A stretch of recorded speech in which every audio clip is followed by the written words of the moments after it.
आप ही हमको बताइएगा। नीतीश देखिए, हम लोग यहाँ पर कई साथी आप लोग हंस रहे हैं, ये कितनी दुखदाई स्थिति है कि यहाँ पर अगर किसी सिपाही की टीचर की भी भर्ती होती है तो उसके स्वास्थ्य की जांच होती है। अगर मेडिकल फिटनेस ना हो तो आप सिपाही भी नहीं बन सकते। 13 करोड़ लोगों का भविष्य, आपका और आपके बच्चों का भविष्य एक ऐसे व्यक्ति के हाथ में आज है जिसके मानसिक स्थिति के, जिसके मानसिक स्वास्थ्य को लेकर हर तरह का स्पेकुलेशन चल रहा है। और ऐसा नहीं है कि ये आपको हमको पता है तो नरेंद्र मोदी और अमित शाह जी को इसकी जानकारी नहीं है। सबको मालूम है कि नीतीश कुमार शारीरिक तौर पर थक गए हैं और मानसिक तौर पर कहीं ना कहीं स्वस्थ नहीं है। ये बात हम नहीं कह रहे हैं। सबसे पहले नीतीश कुमार जी के मानसिक स्वास्थ्य पर टिप्पणी उन्हीं के मित्र भाजपा के बड़े नेता सुशील मोदी ने किया। आप जाकर वीडियो देख लीजिए। नवंबर 2023 में विधानसभा के सामने सुशील मोदी ने कहा कि नीतीश कुमार को मानसिक रोग हो गया है, गंभीर मानसिक बीमारी हो गई है। उसके बाद से तमाम नेता ये बात कहते रहे।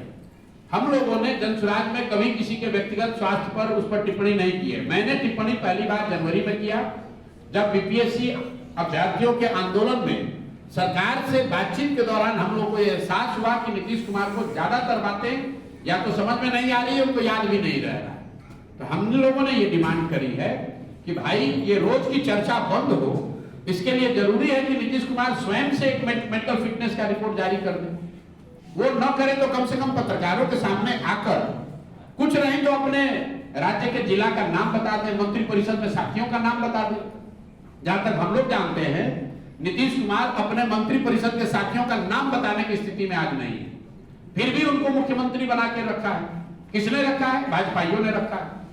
जो भाजपा दूसरे राज्यों में दूसरे दलों को तोड़कर, नेताओं को खरीदकर अपना दल, अपना सरकार बनाता है, कोई ये पूछने वाला नहीं है कि भाई बिहार में तुम्हारे 75 विधायक हैं, नीतीश जी के 42 है, तुम इतना बड़ा दरिया दिल कैसे हो गए हो कि नीतीश जी को मुख्यमंत्री बना रखा है। तो मेरे भाई, ये बिहार की के तकदीर में ये हमेशा गलती रही है। जैसे पहले कांग्रेसियों ने हम लोग को लालू के हाथ में बेचा, उसी तरह भाजपाइयों ने बिहार के लोगों के भविष्य को नीतीश के हाथ में बेच दिया है। इसीलिए मैं हमेशा कहता हूं कि बिहार के बर्बादी के लिए जिम्मेवार लालू नीतीश हैं, लेकिन इसके असली गुनाहगार कांग्रेसी और भाजपाई हैं।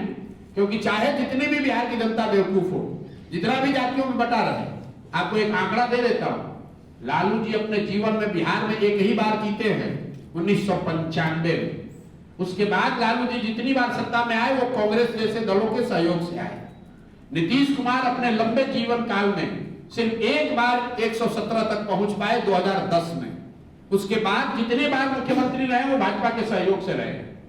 तो असली गुनाहगार कहीं ना कहीं भाजपा और कांग्रेस है, जो चंद सांसदों के समर्थन के लालच में बिहार की चिंता नहीं करते हैं। दिल्ली में बैठ के सोनिया गांधी को अगर 15-20 सांसदों का समर्थन लालू जी देते रहे तो बिहार में जंगल राज उनको नहीं दिखेगा। उसी तरीके से आज 12-15 सांसदों का सहयोग मोदी जी को मिल रहा है, तो उनको बिहार के लोगों की त्रासदी, बिहार के बच्चों की अशिक्षा, पलायन उनको नहीं दिखेगा। वक्फ बोर्ड के मुद्दे पर जनसुराज ने बिल्कुल स्पष्ट किया है कि हम लोग ऐसे किसी भी कानून के खिलाफ हैं जिसमें समाज का एक बड़ा वर्ग अपने आप को उसमें सहभागी नहीं पाता है, या उससे असहमत है, या उससे डरा हुआ फील करता है। बात इसकी नहीं है कि वक्फ बोर्ड का कानून सही है या गलत। गलत है कुछ लोगों की नजर में, कुछ लोगों की नजर में सही भी हो सकता है, हम लोग की नजर में गलत है। लेकिन सबसे बड़ी बात है कि आप उसको बना कैसे रहे। जिस 20% आबादी को आपके हमारे फोरफादर्स ने, इस देश के फाउंडिंग फादर्स ने, जिनको ये आश्वस्त किया कि तुम भारत में रहो, भारत एक सेकुलर देश बना रहेगा, भारत तुम्हारा भी उतना ही होगा जितना दूसरों का होगा, जिनके भरोसे पर ये लोग यहाँ रहे, जिस संविधान ने उनको प्रोटेक्शन दिया, अगर उस संविधान के किसी प्रावधान में आप आमूलचूल परिवर्तन ला रहे हैं, ला सकते हैं, लेकिन उसके लिए जरूरी है कि समाज के जिन वर्गों को ये कानून प्रभावित करेगा उनको कम से कम विश्वास में तो लीजिए। अगर हमारे पिताजी ने या हमारे दादाजी ने कोई कमिटमेंट समाज के लिए किया है, तो क्या मेरी ये जिम्मेवारी नहीं है कि मैं अपने बाप दादा के किए हुए कमिटमेंट पर ईमानदारी से खड़ा रहूं? तो ये तो कहीं ना कहीं सिर्फ मुसलमानों की बात नहीं है। इस देश में जो हिंदू रहते हैं, जो इस देश के संविधान में यकीन रखते हैं, जो ये समझते हैं कि गांधी जी ने अगर कुछ कहा है तो उस पर हमें कायम रहना चाहिए, ये सबका मुद्दा है। इसलिए वक्फ बोर्ड के हम लोग खिलाफ हैं।